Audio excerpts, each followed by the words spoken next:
Viewers कृपया ध्यान दें, बेल आइकॉन दबाएं और एड्यूरेका हिंदी यूट्यूब चैनल की कोई वीडियो मिस ना करें। हाय दोस्तों, मेरा नाम है रोहित और मैं आपका स्वागत करता हूँ एड्यूरेका के हिंदी यूट्यूब चैनल पर। आज हम बात करेंगे एथिकल हैकिंग के बारे में। तो चलिए बिना कुछ टाइम वेस्ट किए सीधे पहले टॉपिक के साथ शुरू हो जाते हैं। पहले हम बात करेंगे एथिकल हैकिंग के कॉन्सेप्ट्स के बारे में कि ये होता क्या है। तो हैकिंग के डेफिनेशन के मुताबिक एथिकल हैकिंग एक प्रोसेस है जिसमें हम कोई भी कंप्यूटर या उसके नेटवर्क के वल्नरेबिलिटीज यानी वीकनेसेस को पहचानने की कोशिश करते हैं। अगर कोई ऐसी वीकनेस पहचान में आती है तो हम उसे सुधारने की भी कोशिश करते हैं। अगर आप आज के कंप्यूटर इंडस्ट्री को एनालाइज करेंगे तो आप ये देखोगे कि आज कोई भी बिजनेस चलाने के लिए केवल एक कंप्यूटर काफी नहीं है। हमें कंप्यूटर का एक पूरा नेटवर्क चाहिए होता है ताकि जो इंसान बिजनेस को चला रहा है उसे कम्युनिकेशन करने में कोई दिक्कत ना हो। जब भी कोई ऐसे कंप्यूटर नेटवर्क को खड़ा करता है तो उसकी हैक होने की भी संभावना बढ़ जाती है, क्योंकि ये कंप्यूटर अब एक नेटवर्क से कनेक्टेड है। जब कोई कंप्यूटर हैक होता है उस कंप्यूटर से जरूरी जानकारी चोरी हो सकती है, जैसे कि credit card details, bank accounts, etcetera etcetera. जो भी ये सब चोरी करता है अपने खुद के मुनाफे के लिए करता है, तो हम उस इंसान को हैकर कहते हैं। आप लोग अगर न्यूज पर ध्यान देते हो तो आप में से किसी ने देखा होगा कि हैकिंग को लेकर पूरी दुनिया में काफी हलचल हो रही है। जब भी कोई कंपनी हैक होती है उन्हें लाखों का नुकसान होता है। ऐसे कंपनीज से इंस्पायर होकर आजकल काफी कंपनीज एथिकल हैकर्स को हायर करते हैं। तो अब मन में ये सवाल उठता है कि ये एथिकल हैकर होता कौन है। एथिकल हैकर और एक हैकर के बीच में असल में ज्यादा अंतर नहीं होता। एथिकल हैकर एक हैकर जैसे एक सिस्टम को पेनिट्रेट करके उसमें खामियां ढूंढने की कोशिश करता है। अंतर बस यही है कि एक एथिकल हैकर ये सब क्लाइंट के अनुमति के साथ करता है, जबकि एक आम हैकर ये सब बिना किसी अनुमति के कर देता है। जब एक एथिकल हैकर को कोई खामियां मिलती है, पहले तो वो अपने क्लाइंट को बताता है इन खामियों के बारे में और उन्हें फिर सुधारने के तरीके भी बताता है। यही अंतर एथिकल हैकिंग को लीगल बनाता है और आम प्रकार के हैकिंग को इलीगल। अब हैकर के तीन टाइप्स होते हैं। एक होता है व्हाइट हैट हैकर, जो कि एथिकल हैकर का दूसरा नाम है। दूसरा होता है black hat hacker. Black hat hacker वो हैकर होता है जो कि खुद के मतलब के लिए और दूसरों को हानि पहुंचाने के लिए हैक करता है। ब्लैक हैट हैकिंग इलीगल होती है और आप अगर पकड़े जाते हो तो आपको काफी सालों की सजा हो सकती है। इन दोनों के अलावा एक और तरीके का हैकर होता है और इन्हें ग्रे हैट हैकर भी कहा जाता है। ये व्हाइट हैट हैकर और ब्लैक हैट हैकर का मेल होता है। ये लोग बिना क्लाइंट परमिशन के सिस्टम को हैक करके उनमें खामियां निकालते हैं और फिर क्लाइंट को बताते हैं। Grey hat hacker normally bug bounty के लिए काम करते हैं। तो ये बग बाउंटी क्या होता है? कभी कभी बड़े बड़े कंपनी जैसे कि गूगल और फेसबुक अपने सिस्टम पर बग्स ढूंढने के लिए लोगों को पैसे या रिवॉर्ड्स देते हैं। तो जब ये पैसा उन्हें मिलता है यानी हैकर को, तो उसे बग बाउंटी कहा जाता है। तो अभी हम लोगों ने समझ लिया है कि हैकिंग क्या होता है, एथिकल हैकिंग क्या होता है और हैकर के तीन टाइप्स के बारे में भी बात कर ली है। अब हम एथिकल हैकिंग के गोल्स के बारे में बात करेंगे। मतलब जब कोई कंपनी एक एथिकल हैकर को जॉब देता है तो वो उससे क्या क्या एक्सपेक्ट करता है। एक एथिकल हैकर के तीन गोल रहते हैं। पहले, उसे अपने क्लाइंट कंपनी का डेटा प्राइवेसी को प्रोटेक्ट करना है ब्लैक हैट हैकर से। दूसरा गोल है कि उसे जो भी वीकनेस या वल्नरेबिलिटी मिलेगी उसके बारे में उसे डिटेल्ड रिपोर्ट अपने क्लाइंट को देनी होगी। उस रिपोर्ट में उसे बताना है कि उसने क्या वीकनेस ढूंढा है, कहाँ ढूंढा है और कैसे ढूंढा है, और उसे यह भी बताना है कि इन वीकनेसेस को कैसे हटाएगा। तीसरा गोल है कि उस क्लाइंट के वेंडर्स को भी बताना है अगर उनके हार्डवेयर या सॉफ्टवेयर में कोई वीकनेस मिले, ताकि जब ये वेंडर्स वापस अपने हार्डवेयर प्रोडक्ट्स क्लाइंट को देने आए तो उनमें ये खामियां ना हो। अब बात करते हैं कि आज के जमाने में एथिकल हैकर्स की क्या इंपॉर्टेंस रहती है एक कंपनी के लिए। आजकल लोगों में काफी अवेयरनेस बढ़ गई है डेटा और उसकी प्राइवेसी के बारे में। ऊपर से डेटा एक कंपनी का सबसे इंपॉर्टेंट रिसोर्स भी होता है। अगर कंपनी के डेटा को कुछ होता है तो वो कंपनी के नाम पर एक कलंक हो सकता है और इससे कंपनी को काफी नुकसान भी पहुंच सकती है। जब कोई कंपनी एथिकल हैकर को काम पे रखता है तो वो इन सब हानिकारक चीजों से उस कंपनी को बचाता है। इसी बात पे एथिकल हैकिंग के लीगैलिटी पे भी थोड़ी बात की जाए।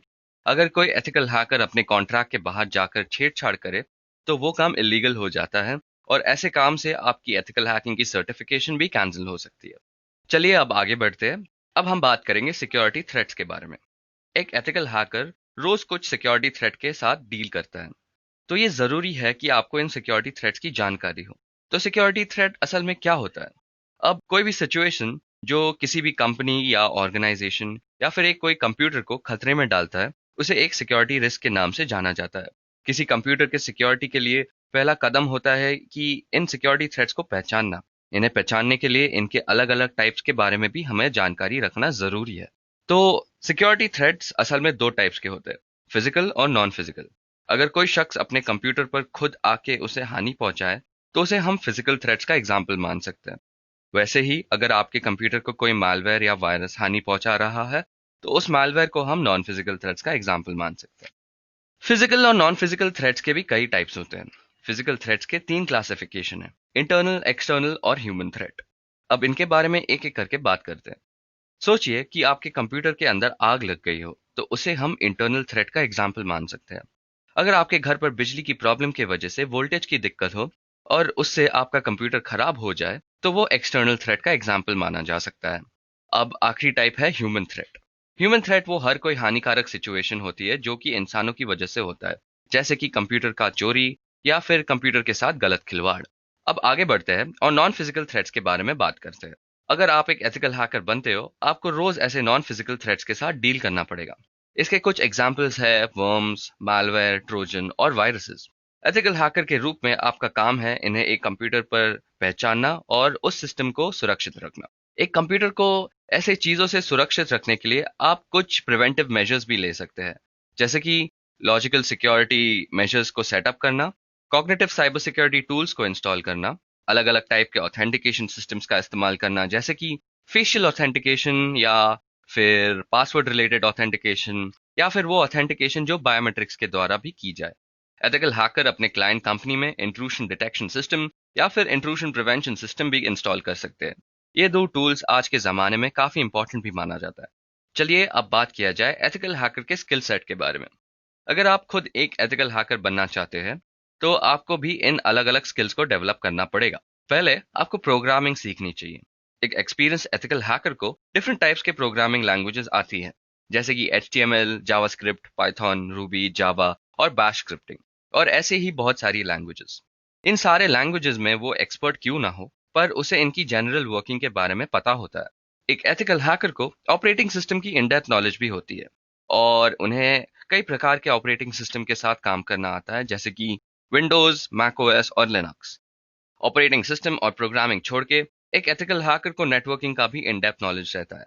उनको TCP IP और OSI मॉडल के वर्किंग के बारे में और पैकेट एक कंप्यूटर से दूसरे कंप्यूटर तक कैसे पहुंचता है इनके बारे में पता रहता है। चलिए अब बात करते हैं कि एक एथिकल हैकर के करियर में प्रोग्रामिंग नॉलेज की क्या ज़रूरत है। कई लोगों को ये गलतफहमी है कि एथिकल हैकर्स को प्रोग्रामिंग करने की कोई ज़रूरत ही नहीं होती। एथिकल हैकर्स को प्रॉब्लम सॉल्वर्स भी कहा जाता है। जब भी ये कोई प्रॉब्लम का सलूशन ढूंढते हैं तो उसे इम्प्लीमेंट करने के लिए प्रोग्रामिंग की ज़रूरत पड़ती है। ऊपर से एथिकल हैकर्स अपने कई सारे छोटे मोटे काम को ऑटोमेट करते हैं प्रोग्रामिंग के द्वारा। अगर किसी इंसान को प्रोग्रामिंग के बारे में पता होता है तो वो दूसरे के कोड में खामियां ढूंढ सकता है। ये एक एथिकल हैकर की ज़रूरत होती है कि वो दूसरे की कोड में खामियां देख पाए। प्रोग्रामिंग का ज्ञान होने से एक एथिकल हैकर एग्जिस्टिंग टूल्स को कस्टमाइज भी कर सकता है ताकि वो उसके खास ज़रूरतों को पूरा कर सके। अब चलिए बात करते हैं एथिकल हैकिंग टूल्स के बारे में। आज के ज़माने में जब सब कुछ ऑटोमेट किया जा रहा है, एथिकल हैकिंग इंडस्ट्री के लिए भी कई टूल्स डेवलप किए गए हैं। पहला टूल जिसके बारे में हम बात करेंगे वो है नेटस्पार्कर। नेटस्पार्कर एक easy to use web application security scanner है। नेटस्पार्कर को यूज करके आप SQL इंजेक्शन या क्रॉस साइट स्क्रिप्टिंग जैसे वल्नरेबिलिटीज को ऑटोमेटिकली ढूंढ सकते हैं अपने वेब एप्लीकेशन में। अगला टूल है बर्बसूट। अब बर्बसूट एक प्लेटफॉर्म है जिसके द्वारा आप वेब एप्लीकेशन सिक्योरिटी टेस्टिंग कर सकते हो। ये काफ़ी फेमस है क्योंकि बर्बसूट के साथ जो टूल्स आते हैं वो एक दूसरे के साथ सीमलेसली इंटीग्रेट भी हो जाते हैं। अगला टूल जिसके बारे में हम बात करेंगे वो है Nmap। अब Nmap भी काफ़ी फेमस टूल है जिसके द्वारा आप नेटवर्क स्कैन्स कर सकते हो। Nmap इतना जाना जाता है एथिकल हैकिंग कम्युनिटी में क्योंकि ये जितना आसान है इंस्टॉल और यूज़ करने के लिए वो उतना ही पावरफुल भी है। आप Nmap के द्वारा बड़े और कॉम्प्लेक्स नेटवर्क स्कैन्स बहुत आसानी से कर सकते हो। अगला टूल है Acunetics। Acunetics के साथ आप एक हैकर को पूरी तरह मिमिक कर सकते हो। इसका मतलब है कि जैसे एक हैकर आपके सिस्टम को हैक करता है वही प्रोसेस Acunetics आपको करके दिखाएगा और वो आपके सिस्टम को सुरक्षित रखने की टिप्स भी देगा। और एक टूल जो एथिकल हैकिंग कम्युनिटी में काफ़ी फेमस है उसका नाम है हैशकैट। हैशकैट को इस्तेमाल करके आप पासवर्ड क्रैकिंग और पासवर्ड रिट्रीवल कर सकते हैं। जब भी कोई पासवर्ड एक डेटाबेस में स्टोर किया जाता है तो वो प्लेन टेक्स्ट में नहीं किया जाता बल्कि हैश करके स्टोर किया जाता है। जब भी ऐसे हैश को क्रैक करने की ज़रूरत होती है एथिकल हैकर्स हैशकैट का इस्तेमाल करते हैं। आखिरी टूल जिसके बारे में आज हम बात करेंगे वो है SQL मैप। SQL मैप एक ऐसा टूल है जो डेटाबेस रिलेटेड है और कोई भी वल्नरेबिलिटीज को ढूंढने की प्रोसेस को पूरी तरह ऑटोमेट कर देता है। अब चलिए सोशल इंजीनियरिंग पे थोड़ी बात की जाए। सोशल इंजीनियरिंग एथिकल हैकिंग और हैकिंग के लिए काफी इंपॉर्टेंट माना जाता है। सोशल इंजीनियरिंग एक प्रोसेस है जिसके इस्तेमाल से लोग झूठ बोलकर दूसरों से उनके क्रेडेंशियल्स यानी उनकी लॉगिन आईडी या पासवर्ड चुराने की कोशिश करते हैं। सोशल इंजीनियरिंग में लोग दूसरे लोगों का फायदा उठा सकते हैं। इनसे बचने के लिए एथिकल हैकर्स को ऐसे टेक्निक्स के बारे में अवेयर रहना चाहिए। पहले ये देखते हैं कि सोशल इंजीनियरिंग का पूरा प्रोसेस काम कैसे करता है। सोशल इंजीनियरिंग एक 5 स्टेप प्रोसेस है। पहले स्टेप को बोला जाता है इंफॉर्मेशन गैदरिंग। इस स्टेप पर जो हैकर है वो जितनी जानकारी इकट्ठा कर सकता है उतना करता है जिससे वो अपने टारगेट को जान पाए। जानकारी जैसे कि वो इंसान कहाँ पे काम करता है, कैसे कंप्यूटर यूज करता है, कितने बजे से कितने बजे तक ऑनलाइन रहता है, ऐसी इंफॉर्मेशन काफी इंपॉर्टेंट हो सकती है। सेकेंड स्टेप होता है अपने अटैक को प्लान करना। इस फेज में हैकर स्टेप 1 की जानकारी को इस्तेमाल करते हुए अपने पूरे अटैक प्रोसेस का ब्लूप्रिंट बनाता है। तीसरा स्टेप होता है अटैक को एग्जीक्यूट करने के लिए नेसेसरी टूल्स को इकट्ठा करना। फोर्थ स्टेप में हैकर्स अटैक करता है टारगेट सिस्टम को उनके टूल्स के साथ। अटैक के दौरान हैकर को कई बार और भी जरूरी जानकारी मिलती है जिसे वो आगे जाकर यूज कर सकता है। जैसे कि आप देख सकते हो अपनी स्क्रीन पर कि ये 5 स्टेप मिलकर एक साइक्लिक प्रोसेस बनता है। अगर कोई भी इंसान इस साइकिल में फंस जाता है तो उसे निकलना बहुत मुश्किल हो जाता है। अब चलिए सोशल इंजीनियरिंग के टेक्निक्स के बारे में थोड़ी बात की जाए। जब एक हैकर सोशल इंजीनियरिंग करने की कोशिश करता है तो वो कई टेक्निक्स इस्तेमाल करता है। हम आज उनमें से 5 टेक्निक के बारे में बात करेंगे। पहले टेक्निक का नाम है फेमिलियरिटी एक्सप्लॉइट। इसमें आप टारगेट से दोस्ती करने का ढोंग करके उससे जरूरी जानकारी निकालने की कोशिश करते हो। इंसान ज्यादातर अपने दोस्तों पे शक नहीं करता और इसी बात को दिमाग में रखते हुए ये टेक्निक का इस्तेमाल किया जाता है। दूसरा टेक्निक है कि आप अपने टारगेट को डरा कर रखो। डर के मारे या फिर डरावनी स्थिति से बचने के लिए इंसान कुछ भी कर सकता है। कई हैकर इसी चीज का फायदा उठाते हैं। अगले टेक्निक का नाम है फिशिंग। इसमें हैकर एक फेक वेबसाइट खड़ा करता है जो कि अन्य वेबसाइट की तरह दिखता है जैसे कि फेसबुक या जीमेल। फिर ये लोगों को अपने नकली वेबसाइट का लिंक भेजता है ताकि वो उनके पर्सनल डिटेल्स का फायदा उठा सके। अगली टेक्निक का नाम है टेलगेटिंग। इसमें हैकर अपने टारगेट का जगह जगह पीछा करता है और उसके पर्सनल डिटेल्स के बारे में जानने की कोशिश करता है। आखिरी टेक्निक है इंसान के इमोशंस का गलत फायदा उठाना। जब भी कोई इमोशनल होता है उसकी पॉसिबिलिटीज बढ़ जाती है कि वो अपनी पर्सनल डिटेल्स किसी को भी बता दे। यही चीज हैकर्स अपने मन में रखते हैं और इंसानों का फायदा उठाने की कोशिश करते हैं। चलिए अब आगे बढ़ते हैं। अभी हम बात करेंगे क्रिप्टोग्राफी के ऊपर। एथिकल हैकर के रूप में आपको क्रिप्टोग्राफी की जानकारी होना चाहिए, इसलिए मैं इस टॉपिक को आज के ट्यूटोरियल में कवर करूंगा। क्रिप्टोग्राफी किसी भी इंफॉर्मेशन को छिपाने की आर्ट होती है। आज के जमाने में इंफॉर्मेशन ही सब कुछ है। सही इंफॉर्मेशन गलत हाथों में कभी कभार खतरा पैदा कर सकता है। ऐसे सिचुएशन से बचने के लिए लोग क्रिप्टोग्राफी का इस्तेमाल करते हैं। क्रिप्टोग्राफी के मदद से हम एक सेंटेंस को नॉन रीडेबल फॉर्मेट में बदल सकते हैं। इस नॉन रीडेबल फॉर्मेट को साइफर टेक्स्ट कहा जाता है। प्लेन टेक्स्ट को साइफर टेक्स्ट में बदलने का प्रोसेस एन्क्रिप्शन कहा जाता है और साइफर टेक्स्ट को प्लेन टेक्स्ट में बदलने का डिक्रिप्शन कहा जाता है। एथिकल हैकर के रूप में आपको डिक्रिप्शन पर ज्यादा ध्यान देना है। जब कोई साइफर टेक्स्ट बिना किसी की के डिक्रिप्ट करने की कोशिश करता है तो उसे क्रिप्टोनालिसिस भी कहा जाता है। क्रिप्टो एनालिसिस 3 चीजों पे डिपेंडेंट है। पहला है प्रोसेसिंग पावर, दूसरा स्टोरेज कैपेसिटी और तीसरा आपके पास कितना टाइम है जाया करने के लिए। क्रिप्टो एनालिसिस करने के 3 तकनीक होते हैं। आज हम उनमें से 3 तकनीक पर ध्यान देंगे। पहले तकनीक का नाम है ब्रूट फोर्स अटैक। इस तकनीक में हैकर वो हर पॉसिबिलिटी चेक करता है जिससे वो साइफर टेक्स्ट को डिसाइफर कर पाए। ये तकनीक काफी समय और प्रोसेसिंग पावर दोनों लेता है। दूसरे तकनीक का नाम है डिक्शनरी अटैक। इस तकनीक में वर्ड लिस्ट का इस्तेमाल होता है। वर्ड लिस्ट बेसिकली एक फाइल होता है जिसमें अलग अलग वर्ड्स हो जो कि पासवर्ड के साथ मैच कर सकता है। तीसरे तकनीक का नाम है रेनबो टेबल अटैक। इसमें हैश टेबल्स और उनके ओरिजिनल टेक्स्ट के रिलेशन को एनालाइज करके लोग पासवर्ड क्रैक करते हैं। चलिए अब जाने पहचाने क्रिप्टोग्राफिक एल्गोरिथम्स के बारे में भी थोड़ी बात की जाए। हम 3 एल्गोरिथम्स के बारे में बात करेंगे। पहला एल्गोरिथम का नाम है MD5। MD5 मैसेज डाइजेस्ट 5 का शॉर्ट फॉर्म है। इस एल्गोरिथम से आप 128 बिट्स के हैश वैल्यूज निकाल सकते हो। आज MD5 को इतना सुरक्षित नहीं माना जाता क्योंकि इस एल्गोरिथम को क्रैक करने के कई तरीके डेवलप हो चुके हैं। दूसरा एल्गोरिथम का नाम है SHA-256। SHA-256 secure hashing algorithm का शॉर्ट फॉर्म है। इस एल्गोरिथम का इस्तेमाल आज भी कई जगह होता है क्योंकि इसे काफी सिक्योर भी माना जाता है। इस एल्गोरिथम में 256 बिट के हैश वैल्यूज जनरेट होते हैं। और तीसरे एल्गोरिथम का नाम आज के लिए है RC4 algorithm. RC4 algorithm private cipher 4 का शॉर्ट फॉर्म है और RC4 एल्गोरिथम आज के जमाने में SSL प्रोटोकॉल में इस्तेमाल किया जाता है। तो चलिए दोस्तों अब टाइम है डेमोन्स्ट्रेशन का। तो आज हमारा डेमोन्स्ट्रेशन होगा क्रिप्टो एनालिसिस के ऊपर और आज हम एक टूल का इस्तेमाल करके देखेंगे कि आप एक टेक्स्ट को कैसे एनक्रिप्ट और कैसे डिक्रिप्ट कर सकते हैं। तो आज के डेमोन्स्ट्रेशन के लिए आज हम एक टूल यूज़ करेंगे जिसका नाम है क्रिप्ट टूल। तो क्रिप्ट टूल को आप डाउनलोड कीजिए प्लीज़, और डाउनलोड करने के लिए आप गूगल पे जाके क्रिप्ट टूल टाइप कर सकते हैं, और जो पहला लिंक आता है उसी से आपका डाउनलोड हो जाएगा। तो मैंने ऑलरेडी ये टूल डाउनलोड करके रखा है, जैसे कि आप देख सकते हो। तो एक बार रुकिए प्लीज़। हाँ, तो जैसे कि आप देख सकते हैं कि मैंने ये टूल ऑलरेडी डाउनलोड करके रखा है। तो पहले हम एक टेक्स्ट को लिखेंगे, फिर उसको एनक्रिप्ट करेंगे, फिर उसको डिक्रिप्ट करने का भी कोशिश करेंगे। जब आप क्रिप्ट टूल खोल लेंगे तो आपको एक डायलॉग बॉक्स दिखेगा जिसपे काफ़ी सारा टेक्स्ट लिखा है। तो हम इस टेक्स्ट को रिप्लेस करके अपना खुद का एक टेक्स्ट डालेंगे। तो आज के एग्जाम्पल के लिए मैं टेक्स्ट यूज़ करूंगा, the quick brown fox jumped over the lazy dog. मैंने ये सेंटेंस चुना है क्योंकि इस सेंटेंस में इंग्लिश अल्फ़ाबेट्स सारे यूज़ होते हैं। ए से लेके जेड तक सारे अल्फ़ाबेट्स इस सेंटेंस में पाए जाएंगे आप। तो इसको एनक्रिप्ट करने का अलग ही मज़ा आता है। तो पहले हम लोग को इस चीज़ को एनक्रिप्ट करना पड़ेगा। आज के एनक्रिप्शन के लिए हम RC4 एनक्रिप्शन एल्गोरिथम को यूज़ करेंगे। तो पहले हम लोग जाएंगे एनक्रिप्ट और डिक्रिप्ट टैब पर, फिर हम लोग जाएंगे सिमेट्रिक मॉडर्न पे।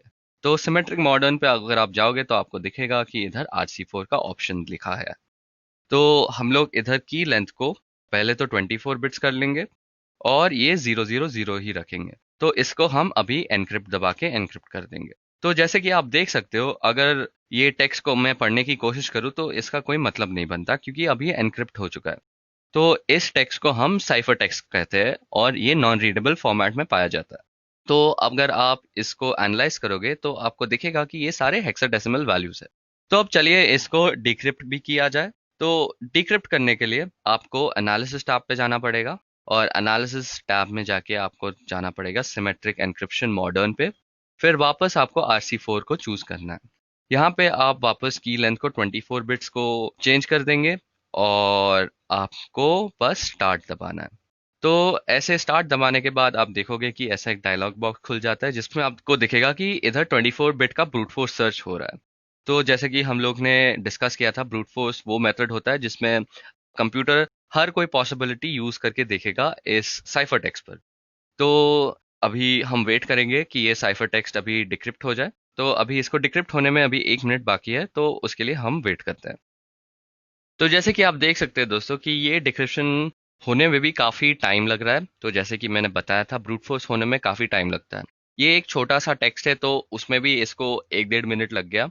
पर अगर समझिए कि ये एक बड़ा सा टेक्स्ट फाइल होता तो इसको घंटे घंटे लग जाते। तो जैसे कि आप देख सकते हो दोस्तों कि आज का ब्रूट फोर्स खत्म हो चुका है। तो रुकिए, मैं इस विंडो को थोड़ा बड़ा कर लेता हूँ, और इस साइड से भी थोड़ा बड़ा कर लेता हूँ।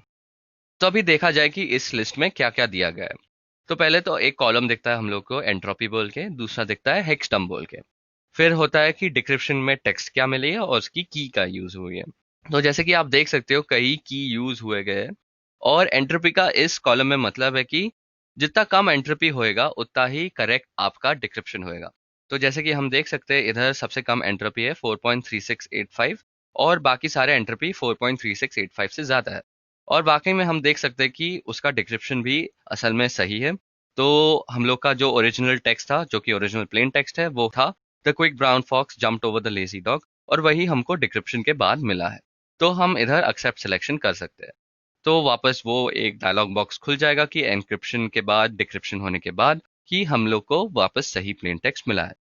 तो दोस्तों इस डेमोन्स्ट्रेशन के साथ आज का ट्यूटोरियल को एंड करते हैं। मैं आशा करता हूँ कि आपने आज कुछ अलग और नया सीखा है। अगर आपको मजा आया तो कृपया करके एड्यूरेका हिंदी चैनल को सब्सक्राइब कीजिए। मैं आपसे अगले ट्यूटोरियल में मिलूंगा। Thank you and good bye.